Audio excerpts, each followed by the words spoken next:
देवेन और सनी ने ये देखा तो उनका मुंह हैरानी के मारे खुला का खुला रह गया।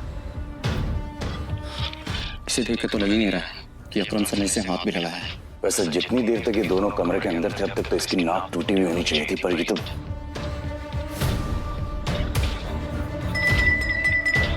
लेडीज एंड जेंटलमैन, मैं आप सबको किसी से मिलवाना चाहता हूं। ये अभिनव, मेरे सबसे पुराने ड्राइवर का बेटा, मेरे लिए बहुत अजीज है ये। अकरम ने जैसे ही अभिनव का सबसे परिचय करवाया तो देवेन और सनी खुश हो गए, लेकिन अनन्या को ये सुनकर झटका लगा। Enjoy the party please. इतने में अकरम ने कहा और अभिनव को अकेला छोड़ बाकी लोगों से मिलने के लिए निकल गया। देवेन और सनी को अभी तक समझ नहीं आ रहा था कि अकरम अभिनव को इतना भाव क्यों दे रहा था। अभिनव को इस बात से कोई लेना देना नहीं था कि सनी और देवेन उसके बारे में क्या सोच रहे थे। उसकी आंखों के सामने बस रह रहकर अपने पिता की शक्ल आ रही थी। उसे वो रात याद आ रही थी जिस रात को राणा ने संजय को गोली मारी थी। अभिनव को ये भी याद आया कि उसे खुद भी गोली लगी थी, लेकिन उसकी किस्मत अच्छी होने की वजह से वो बच गया था।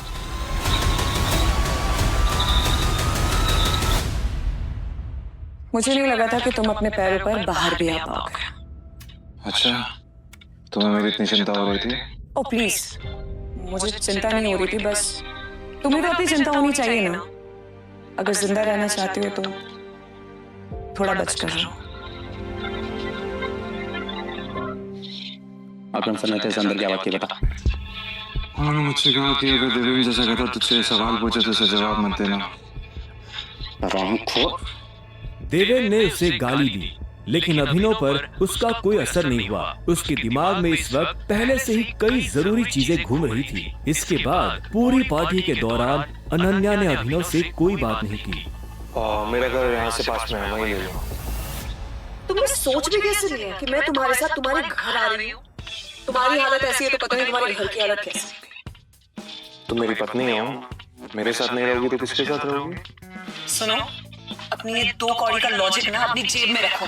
पहले तो मुझे ये बताओ, तुम मेरे बिस्तर में कैसे आए? ये सवाल तो मैं भी तुमसे पूछना चाहता हूँ। अच्छी बात, लेकिन मैं तुम्हारे साथ तुम्हारे घर रहने नहीं आ रही हूँ, मैं अपने घर जा रही हूँ, ठीक है? और अगर इन फ्यूचर मजबूरी भी रहे ना तो मैं तुम्हारे साथ तुम्हारे घर में नहीं रहूंगी, तुम मेरे घर रहने आओगे एक नौकर की तरह, समझे? अभिनव ने पहले उसे देखा और फिर अपनी उंगली में पहनी हुई उस अंगूठी को देखने लगा। अगर आज वो अंगूठी नहीं होती तो पता नहीं उसका क्या होता।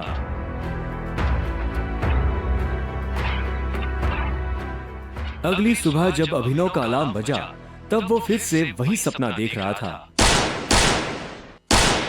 अलार्म की आवाज सुन वो झटके से उठा और अपने बिस्तर पर बैठ गया। उसने उठते ही मन ही मन सबसे पहले अकरम को धन्यवाद दिया, जिसने उसके पिता की कंपनी को इतने सालों बाद भी जिंदा रखा, लेकिन साथ ही उसे अपने पिता को खोने का मलाल भी था। इसी ख्याल के साथ अभिनव बिस्तर से उठा और अपने काम पर जाने के लिए तैयार होने लगा।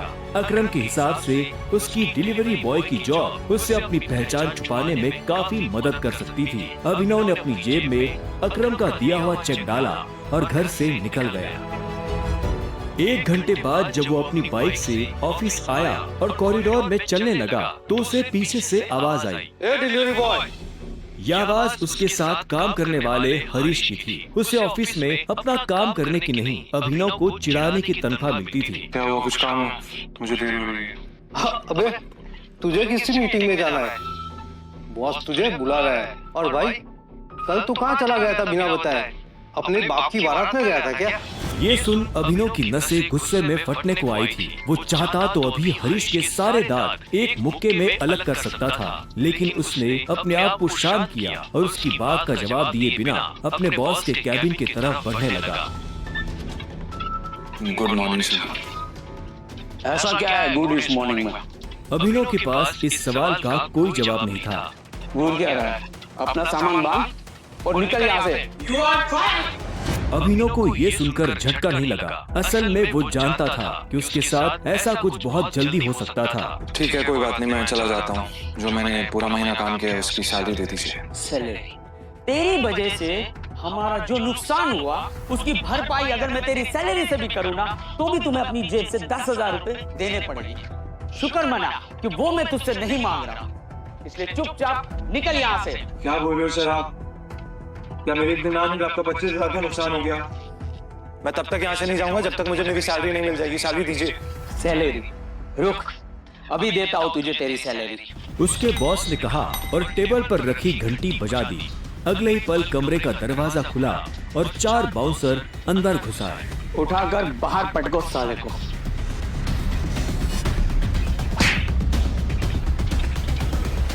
बॉस के मुंह से ये सुनते ही वो चारों अभिनव पर धावा बोलने के लिए टूट पड़े, लेकिन इससे पहले उनमें से कोई अभिनव पर हमला कर पाता, अभिनव ने उन्हें पटकनी दे दी थी। उसने किसी का हाथ तोड़ा तो किसी का पाँव, किसी के पेट में मुक्का मारा तो किसी के पेट पर लात। देखते ही देखते बॉस के सारे आदमी ढेर हो गए थे। बॉस ये देख भौचक्का रह गया था। अभिनव अब सीधा बॉस के पास आया और उसकी गर्दन पकड़कर बोला, बॉस ने घबराहट में अपने ड्रॉर से कैश निकाला और कांपते हाथों से अभिनव को थमा दिया। अभिनव ने कैश देखा और बॉस की गर्दन छोड़ वहां से बाहर निकलने लगा। इससे पहले कि वो बाहर आता, उसने बॉस की आंखों में देखा और बोला, और एक बात याद रखना, अगर आज के बाद किसी के बाप पे गया ना तो गर्दन तेरी होगी, पंजा मेरा। ये सुन बॉस के होश उड़ गए थे। उसे पता था कि अभिनव एक गुस्सेल आदमी है, लेकिन उसने कभी उसका गुस्सा देखा नहीं था। इधर अभिनव भी जब ऑफिस से बाहर आया तो उसे एक अनजान नंबर से फोन आया। अभिनव ने फोन उठाया। हेलो, कौन? टाइगर, अकरम। हाँ कहिए। मुझे तुम्हें किसी से मिलवाना है, वो भी हमारे माफिया वर्ल्ड का एक बहुत बड़ा नाम है, और साथ ही साथ तुम्हारे पापा और मेरा जिगरी यार भी, बलराज। मैं चाहता हूँ कि बलराज को पता